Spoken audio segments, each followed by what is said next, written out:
तो बच्चों, कल हम लोगों ने पढ़ा कि किस तरह दूसरी बार गया जब बैलों को लेकर गया तो भी दोनों बैल भागकर चले आए और राहत की सांस ली।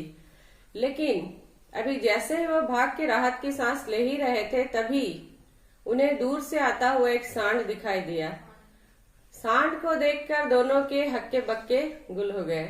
दोनों सोचने लगे अब तो मौत आनी निश्चित है, क्योंकि वह सांड हाथी जैसा बलवान था और उससे लड़ने के लिए किसी तरह भी सक्षम नहीं समझ पा रहे थे खुद को। हीरा कहता है चलो भाग चले, नहीं तो जान नहीं बच पाएगी अब इस सांड से। मोती कहता है नहीं। हीरा कहता है तो क्या जान दे देंगे? मोती कहता है बिल्कुल भी नहीं भागेंगे, क्योंकि भागना कायरता है। अब दोनों ने मन ही मन निश्चय किया कि क्यों ना हम मिलकर लड़ें इस सांड से, और दोनों बैलों ने सांड से मिलकर लड़ाई की और उसे इस तरह पछाड़ा कि वह धूल चाटने को मजबूर हो गया। अब दोनों एक बार फिर से विजयी के नशे में चूर हो गए। हीरा कहता है चलो अब घर की तरफ चले। मोती कहता है बहुत भूख लगी है।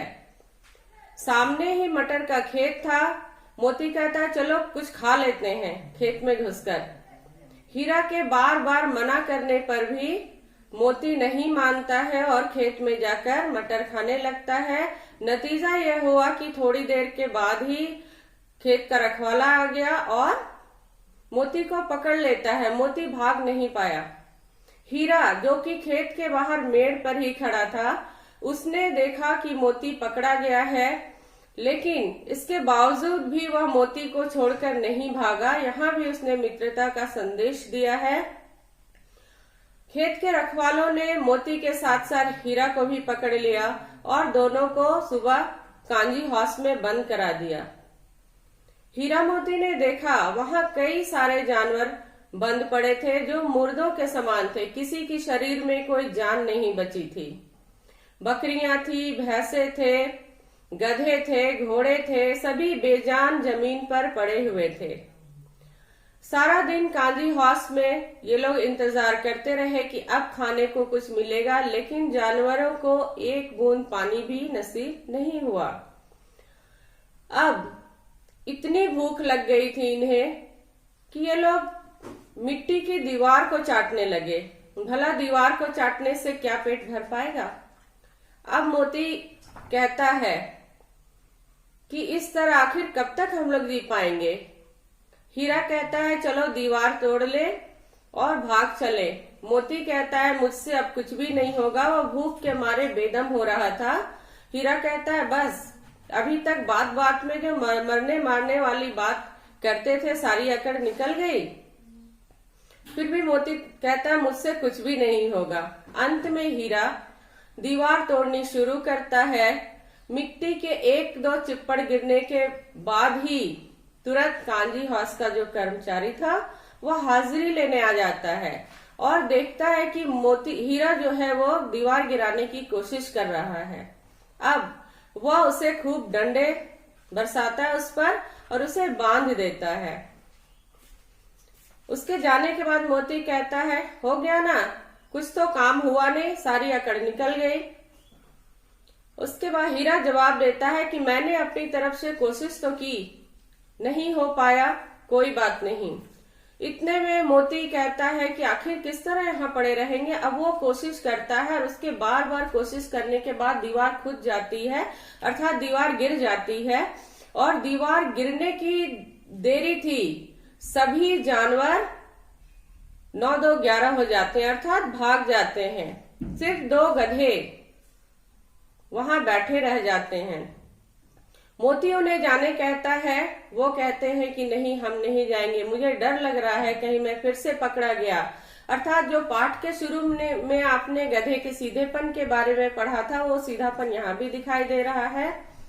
अब मोती बहुत कोशिश करता है कि हीरा की रस्सी को चबाकर वो तोड़ पाए, लेकिन नहीं तोड़ पाता है। सुबह होने वाली होती है और हीरा एकदम भरे गले से दुखी स्वर से कहता है मोती तू भी भाग जा, नहीं तो ये लोग समझ जाएंगे कि ये तुम्हारी करतूत है और बहुत पिटाई पड़ेगी।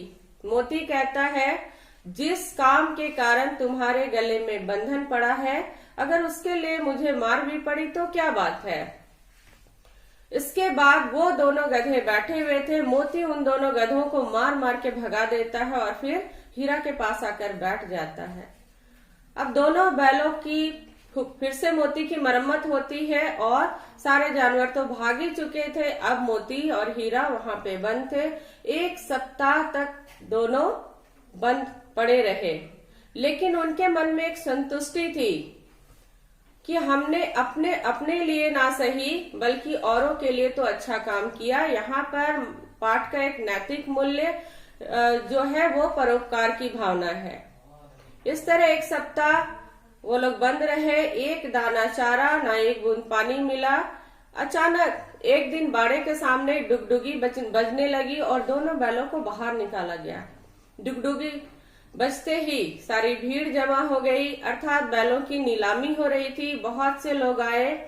1 सप्ताह से ऊपर हो गए थे। एक बूंद भी पानी और एक अन्न का दाना भी नहीं मिलने के कारण इनकी हड्डियां निकल आई थी। कोई भी खरीदार इन्हें खरीदने को तैयार नहीं था। सभी आते और देखकर चले जाते। अंत में एक दढ़ियल व्यक्ति जो कसाई था वह आया और गोद गोद कर इन्हें देखने लगा। अंत में वो बैलों को खरीद कर ले जाने लगा। बैलों के मन में पहले तो कुछ समझ ही नहीं आ रहा था, लेकिन बाद में मोती कहता है कि देखना यह हम पर छुरी चलाएगा।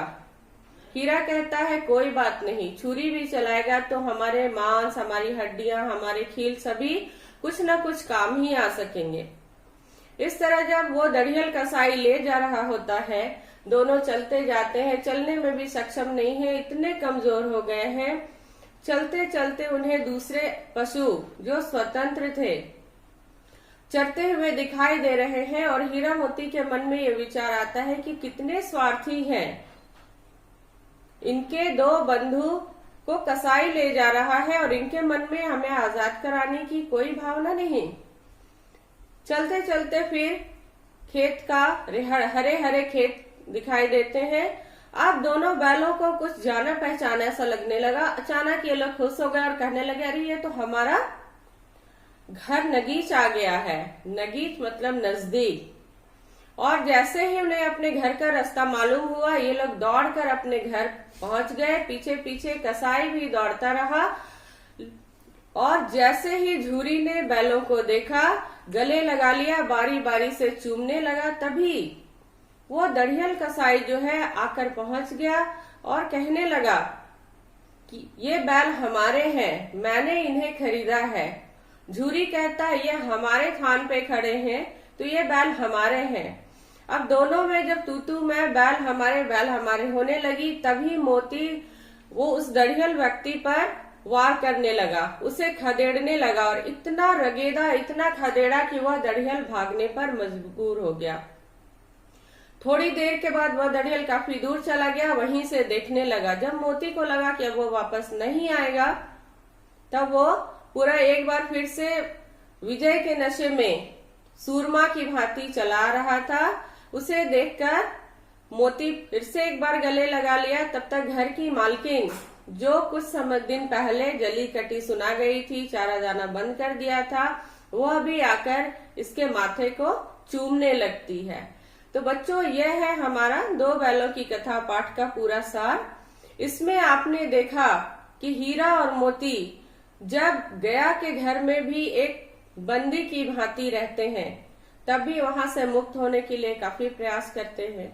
उसके बाद जब गया के घर से निकलने के बाद वो झूरी के घर तक पहुंचने में उन्हें कई बार बंदियों जैसा सामना करना पड़ता है। एक बार कांजी हाउस में बंदी बन जाते हैं। वहां उन्होंने अपने अथक परिश्रम से, संघर्ष से खुद को तो नहीं आजाद करा पाते, लेकिन कई जानवरों को आजाद करा पाते हैं। फिर कसाई के हाथ में जब वो पड़ते हैं, तब भागकर अपने घर को आ जाते हैं।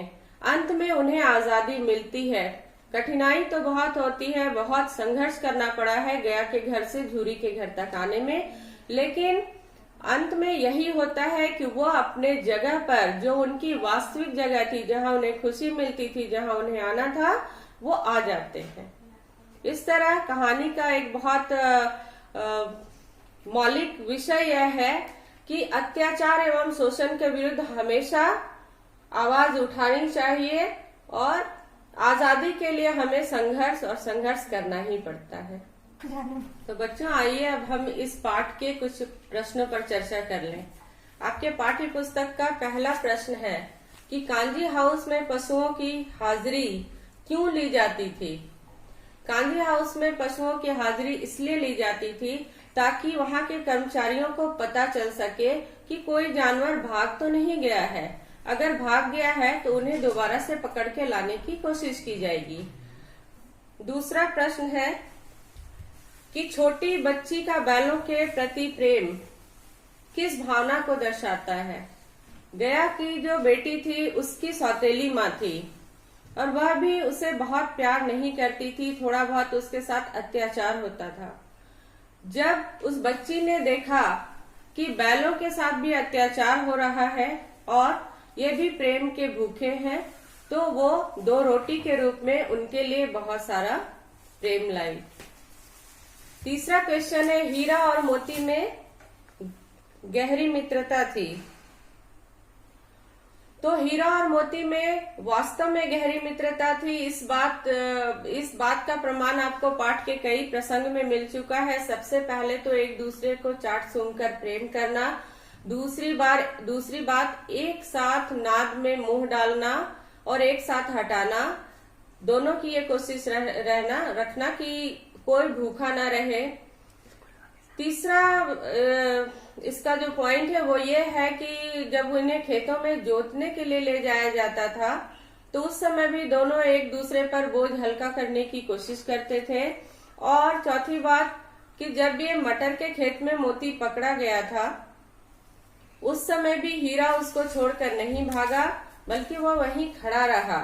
और अंत में जब हीरा कांजी हाउस में पकड़ा गया, रस्से से बांधा गया और मोती ने दीवार गिरा दी, बावजूद उसके वह हीरा को छोड़कर नहीं भागा। ये उनकी मित्रता के प्रमाण है। नेक्स्ट क्वेश्चन, क्या आपको लगता है कि यह पाठ आजादी की लड़ाई की ओर संकेत करता है? जी बिल्कुल, यह उस समय की कहानी है जब हमारा देश गुलाम था और जिस तरह हीरा और मोती बैलों के माध्यम से इस कहानी की प्रस्तुतिकरण की गई है, इससे साफ साफ जाहिर होता है कि यह आजादी के समय की आजादी पे फोकस करती हुई कहानी है। इस तरह जैसे गया बैलों को ले जाता है, गया के प्रति क्षोभ करना या फिर कांजी हाउस में अपने आजाद होने के लिए संघर्ष करना या फिर दढ़ियल कसाई के बंधन से मुक्त हो जाना, इन सभी बातों को देखकर ऐसा लगता है कि यह कहानी आजादी की ओर संकेत करती है। नेक्स्ट क्वेश्चन, इतना तो हो ही गया कि 9-10 प्राणियों की जान बच गई। मोती का यह कथन उसकी किस विशेषता की ओर संकेत करता है? इतना तो हो ही गया कि 9-10 प्राणियों की जान बच गई। मोती का यह कथन उसके परोपकार की भावना पर की विशेषता को बतलाता है। जैसा कि आपने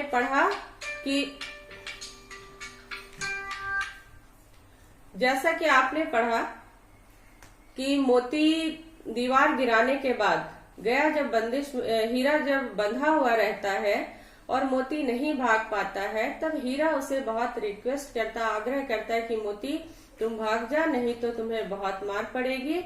उस समय मोती का इस तरह जवाब देना कि नहीं, मैं मार पड़ेगी तो क्या हुआ, कम से कम इतना तो हुआ कि 9-10 प्राणियों की जान बच गई, मैं तुम्हें छोड़कर नहीं जाऊंगा। यह मोती के अंदर के परोपकार की भावना को दर्शाता है।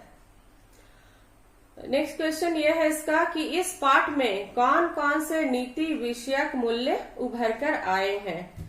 तो मैं बता दूं, सबसे पहला जो सबसे मुख्य विषय वस्तु है इस पाठ का वह है अत्याचार एवं शोषण के विरुद्ध आवाज उठाना, आजादी के लिए संघर्ष करना। इसके अलावा पशु प्रेम संबंध, किसान झूरी और हीरा मोती बैलों के बीच जिस तरह का प्रेम था, इस बात को दर्शाता है कि पशुओं को भी प्रेम की आवश्यकता होती है। तो पहला नैतिक मूल्य पशु प्रेम है। दूसरा मित्रता, और भाईचारे की भावना जो हीरा मोती जगह जगह प्रदर्शित करते हैं। तीसरी बात, स्त्रियों पर अत्याचार नहीं करना। यह उस समय की कहानी है जब स्त्रियों की स्थिति बहुत खराब थी, स्त्रियों पर बहुत शोषण और अत्याचार होता था। कहने पर कि मालकिन को उठा के ना फेंक दूं, बच्ची पर अत्याचार करती है, तो मोती हीरा का यह समझाना कि नहीं, स्त्रियों पर हाथ उठाना हमारा धर्म नहीं, इस बात की ओर संकेत करता है कि उस समय पशु इस बात को समझ रहे हैं, लेकिन शायद मनुष्यों में इस बात की कमी थी और उन्हें इन पशुओं के माध्यम से समझने की जरूरत है। तो ये इस पाठ के मुख्य प्रश्न है। इसके अलावा जो भी प्रश्न होंगे सबके थीम जो है इन्हीं से मिले जुले हुए हैं, आप इन्हें समझकर करेंगे।